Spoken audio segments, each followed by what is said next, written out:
Raising a child in this day and age, we're learning, right? Yeah. Step by step every day. It is an obstacle course that is constantly changing for parents. Our next guest draws on nearly 50 years of experience in teaching positive communication and disciplinary skills.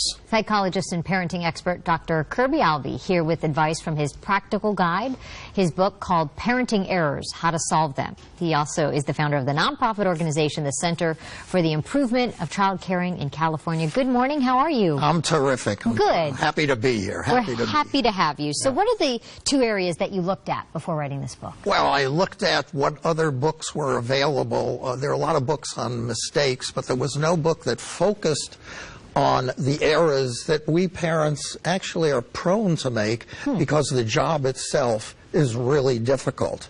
So that was one. And then the second one is what we had done at the CICC.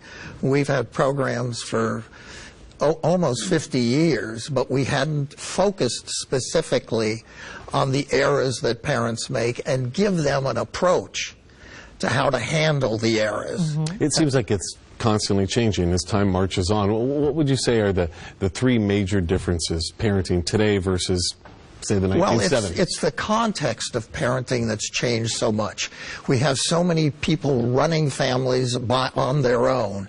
In two-parent families, almost everyone is in the workforce. And then the advent of the internet and how that involves, how you can involve your family in a positive way, but you can also allow the internet and social media to detract from the quality of family life. So it's mainly the context of raising kids that's changed so much in the last 30 or 40 years. My wife and I think, are behind the times, and we're afraid of all the social media and the internet. So my youngest kids, who are 10 and 11, do not have phones. Most of their friends do, which we think is crazy at such a young age. And we don't involve them in any of that stuff. Are we denying them anything? Well, they're going to get there no matter what you do.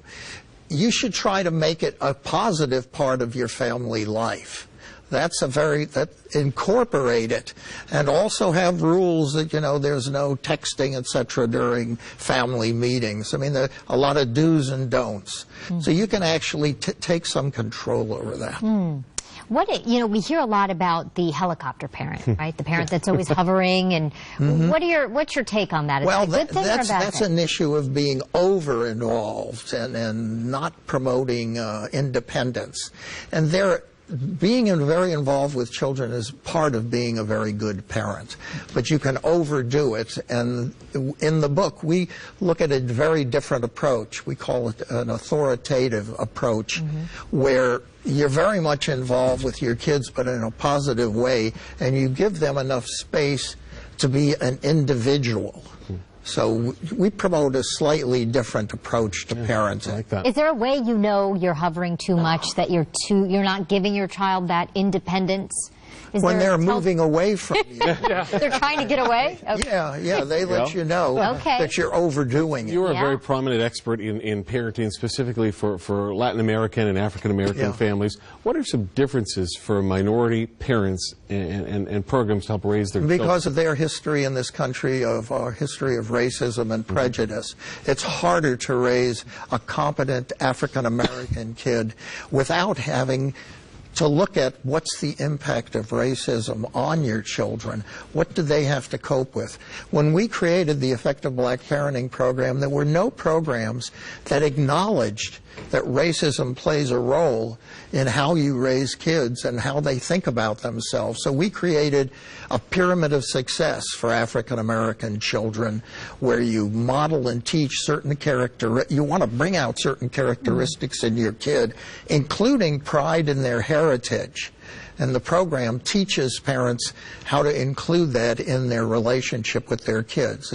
It's a lot of modeling and teaching of very positive things about one's culture and very positive things about the child. And with a Latino program, Also with the African American program, we use African proverbs. Children are the reward of life. The shepherd does not strike his sheep. He who learns teaches. Every time we teach something in the Effective Black Parenting program, we nest it within something positive about the history of African Americans. Yeah. And with Latinos, we use dichos, sayings. So we basically honor one's heritage. It's very important. If you have advice for parents that maybe have adult children, like myself, maybe they're still living at home. Yeah. You know, what do you tell parents how to handle that phase of their life? It's the same thing. You want to look at what you're doing or have done. That's the thing with adult children, and go through that in your head. And you want to acknowledge that you may have been doing things not so well, and that you want to apologize for that, and you have a plan for how you're going to restore a relationship, even if it's after your kids are in their 30s or 40s. And that's the same thing you do if the kids are 4 or 5. Right. You want to acknowledge you've made mistakes, you want to apologize, and you want to come up with a plan to improve things. Yeah, very important. And the book gives you ways to do that. Yeah. The book is called Parenting Heirs, and if you'd like some more information about Dr. Kerby Alvy, you can check out his website, parentingheirs.com, as well as the website for the Center of the Improvement of Child Caring in California. All that information on your screen, and KTLA.com. Thanks for being here. Yeah, thanks. Okay. Great to talk. Pleasure. We're doing okay. We're doing the best. I mean, there's always room for improvement. There always is. It's the toughest job there is, for sure. Yeah. How about that? And in the book, there's a whole chapter on it before we start talking about errors. What we've got ourselves involved in. What have we done? What have we done?